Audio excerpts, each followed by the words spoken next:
Vous voyez, votre paradigme contrôle littéralement vos résultats. Maintenant, regardons comment on fabrique un paradigme. Un paradigme se forme par la répétition. C'est la répétition qui a implanté l'idée dans votre subconscient. Vous devez comprendre que votre paradigme dicte votre logique. Votre paradigme contrôle la façon dont vous utilisez votre temps. Votre paradigme contrôle votre perception des situations. Votre paradigme contrôle votre efficacité et votre paradigme contrôle aussi la quantité d'argent que vous gagnez. Si vous voulez changer votre vie, vous devez changer votre paradigme.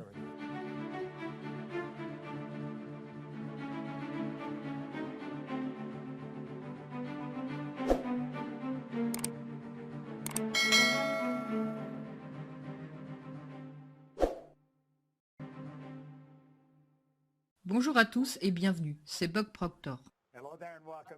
Vous savez, dans la dernière vidéo que nous avons faite ensemble, j'ai décrit le fonctionnement de l'esprit conscient, le fonctionnement du subconscient et le fait que le corps est une expression de l'esprit. Et plus vous allez réfléchir à cela, plus vous vous apercevrez que, oui, c'est exactement comme cela que ça fonctionne. Maintenant, je veux que vous réfléchissiez à la chose suivante. Lorsque vous imprimez une idée dans votre subconscient, cela modifie la vibration de cet instrument que nous appelons le corps. Votre corps est une structure moléculaire, c'est vraiment ce que c'est. C'est une masse d'énergie qui vibre à une très grande vitesse de vibration. Voyez-vous, nous avons inventé un mot pour décrire le fait que nous sommes conscients de notre vibration. Et ce mot est le mot « sentir ». Si vous demandez à quelqu'un comment il va aujourd'hui, cette personne va répondre « je ne me sens pas bien » ou « je ne me sens pas très bien » ou « je me sens super bien ». Vous n'entendrez jamais une personne dire « oh oui, je suis conscient que je suis impliqué émotionnellement dans les idées négatives et de ce fait j'ai basculé dans une vibration négative ». Mais c'est pourtant exactement ce qui se passe. Donc lorsque nous commençons à comprendre cela et que nous prenons conscience que nous ne nous sentons pas très bien, nous pouvons décider de changer la vibration.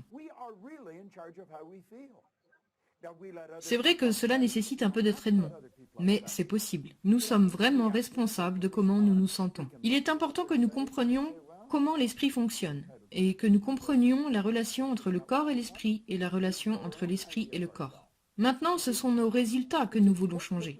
Nos résultats peuvent éventuellement être en rapport avec notre corps physique. Il se peut par exemple que vous voudriez perdre du poids, ou que vous voudriez prendre quelques kilos, ou vous souhaiteriez peut-être un petit peu plus d'énergie.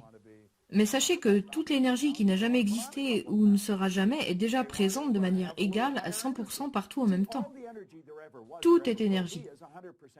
Vous allez entendre les gens demander « Où trouve-t-il toute cette énergie ?» Personne ne reçoit de l'énergie, mais tout le monde libère de l'énergie. Le désir est le mécanisme déclencheur qui permet à l'énergie de circuler. Maintenant, revenons en arrière et passons rapidement en revue ce que nous avons vu. Ici, vous avez un schéma représentant une personne.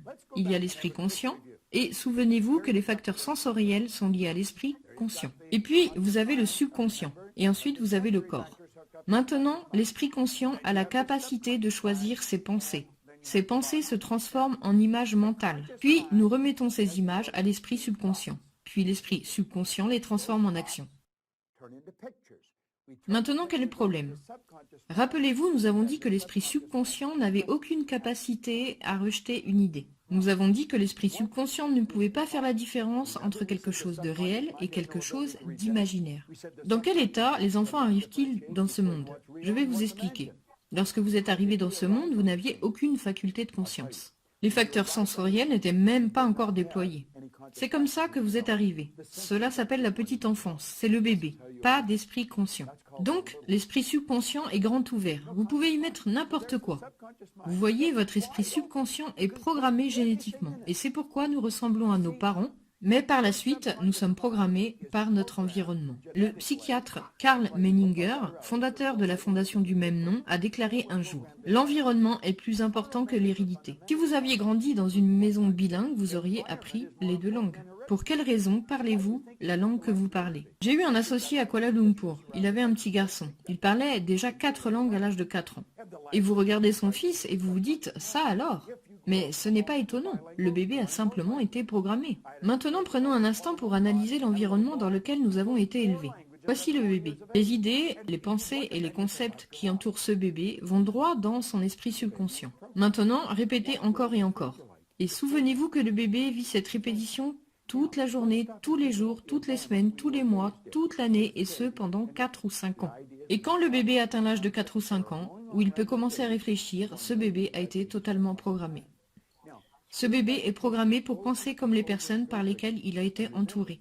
Si les gens qui entouraient ce bébé ont réussi leurs études, ce bébé grandira et réussira probablement ses études. Si les personnes qui entouraient ce bébé vivaient toujours dans des temps difficiles, n'avaient pas d'argent ou étaient toujours endettés, alors c'est probablement ainsi que ce bébé va grandir. C'est bizarre, mais c'est comme ça que ça se passe. Et c'est comme ça que ça s'est passé pour moi aussi. J'ai été élevé pendant la Grande Dépression. Nous n'avions pas d'argent. On ne faisait que parler du manque d'argent. Par exemple, tu devrais être satisfait de ce que tu as. Eh bien, ce n'est pas vrai. Vous ne devriez jamais être satisfait de ce que vous avez. Vous devriez être heureux de ce que vous avez. Mais l'insatisfaction est en réalité un état créatif. Nous avons donc maintenant un bébé qui a été programmé. Maintenant, réfléchissons-y un instant. Que se passe-t-il quand ce bébé commence à penser par lui-même? Écoutez attentivement ce que je vais dire. Le paradigme contrôle la vibration. La vibration contrôle l'action qui produit le résultat. Nous y voilà, vous avez le bébé avec le paradigme et les facultés conscientes se sont développées. Il a la capacité de penser et chaque pensée a une énergie. Que va-t-il penser?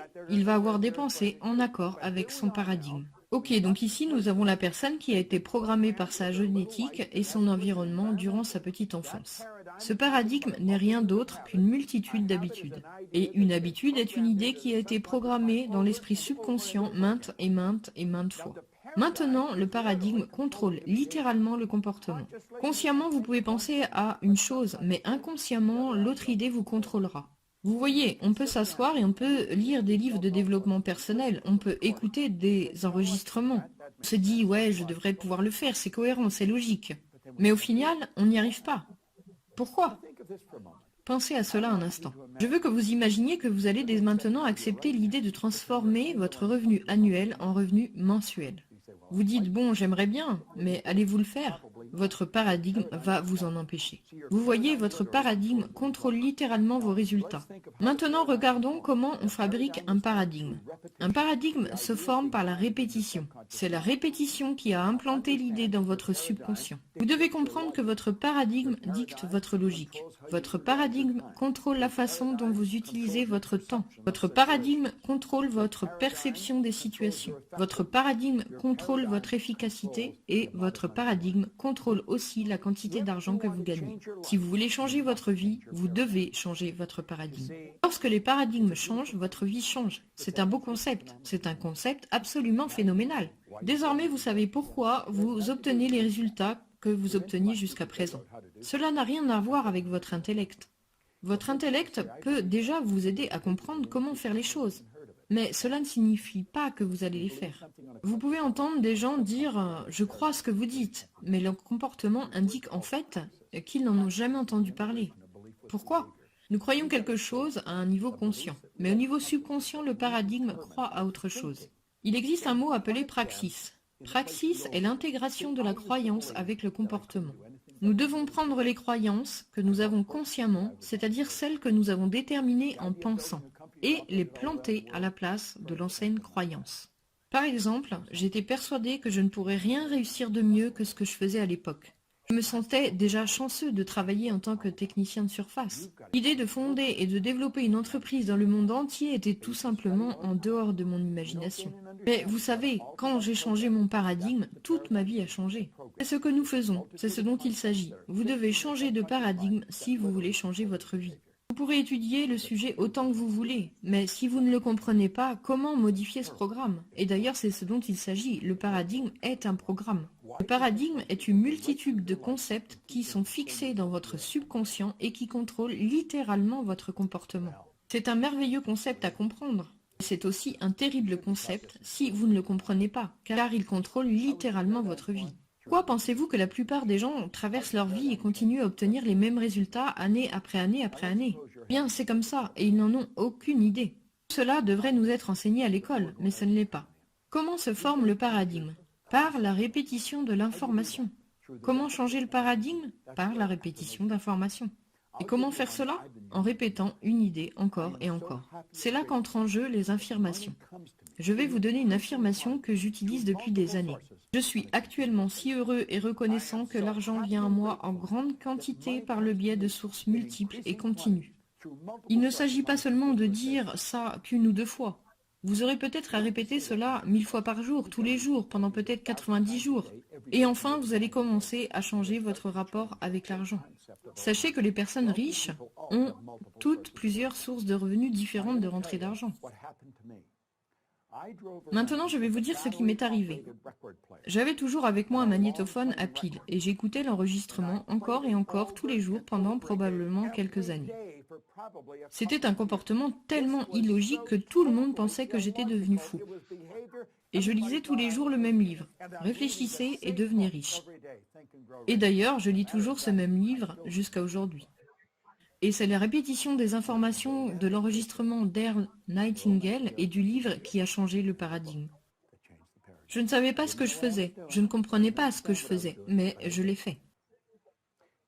Un jour, un homme est venu me voir à l'hôtel Watford Astoria à New York. À la fin du programme des 3 jours, il m'a dit « Bob, je tiens vraiment à vous remercier pour ce que vous venez de me donner. » Il a continué. Et il a continué. Pour la première fois de ma vie, j'ai compris comment j'ai accompli ce que j'ai accompli. J'ai demandé « Qu'est-ce que vous avez accompli ?» Il a déclaré « J'ai remporté la médaille d'or de décathlon aux Jeux Olympiques de Melbourne en Australie en 1957. » Oui, cet homme était Mike Campbell. Et il a dit « Je n'avais jamais compris comment j'y étais arrivé. » Mais voici un bon exemple. L'un des meilleurs athlètes du monde, incapable de savoir clairement comment il avait fait pour gagner. Et la plupart des gens qui ont énormément de succès ne savent pas vous expliquer pourquoi ils en ont. En gros, ils ont réécrit le programme, ils ont changé le paradigme, ils n'ont peut-être pas compris comment ils l'ont fait, mais ils l'ont fait.